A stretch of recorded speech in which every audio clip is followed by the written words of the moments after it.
Hi, second graders. Today I'm going to read to you Bear Says Thanks. The author is Karma Wilson, the same author who wrote Bear Snores On, if you're familiar with this series, and the illustrator is Jane Chapman. If I do my sneak peek and look at the front, I see Bear looks like he's with all his friends. They look like maybe they're celebrating something, there's some food.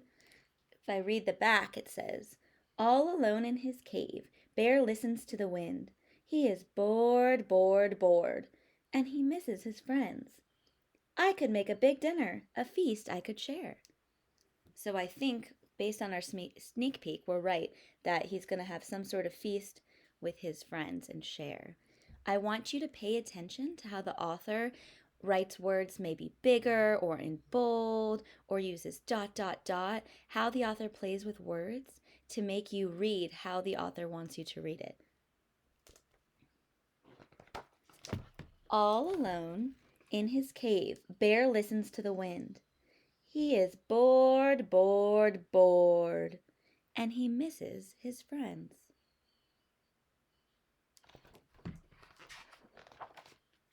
I could make a big dinner, a feast I could share. But he looks through his cupboard, and the cupboard is bare.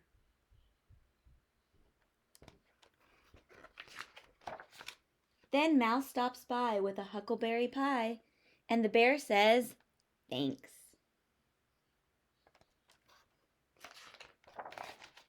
Bear says, "Goodness me, a delectable pie. But I have made nothing," he adds with a sigh.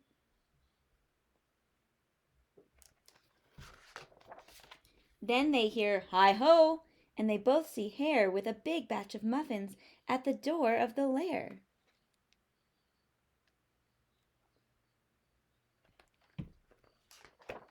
Hare hurries in from the cold, rushing wind, and the bear says, "Thanks."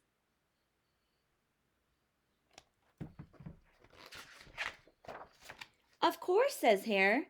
Then he points to the door. "Here comes Badger. He's got even more." "Brr," says Badger as he tromps inside. He sets down his pole and he smiles real wide. "I'm back from a stroll at the old fishin' hole." And the bear says, "Thanks." Then Gopher and Mole tunnel up from the ground. "We have warm honey nuts. Let's pass them around."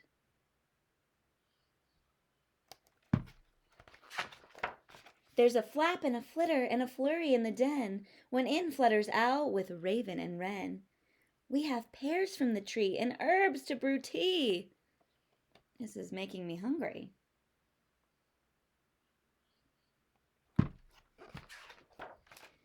And the bear says, "Wait." Why do you think he wants them to wait? Make a prediction.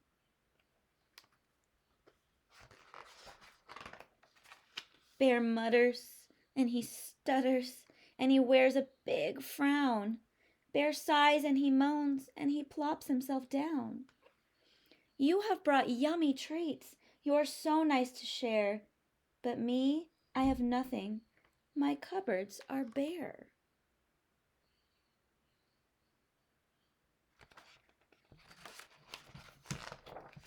Mouse squeaks, "Don't fret. There's enough, dear bear. You don't need any food. You have stories to share." His friends hug him tight. "It will be all right." And the bear says, "Thanks." They lay out their feast on a quilt on the ground, and the bear takes a seat while his friends gather round.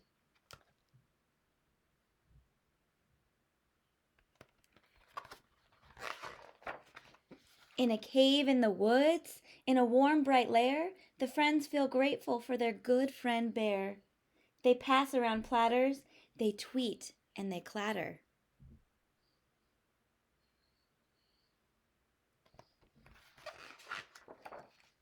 And they all say thanks. So I love this story of friendship and sharing It's a great message, a lesson that the author wants you to get from the story. And a lot of the bear series from this, they have great messages. I hope you enjoyed.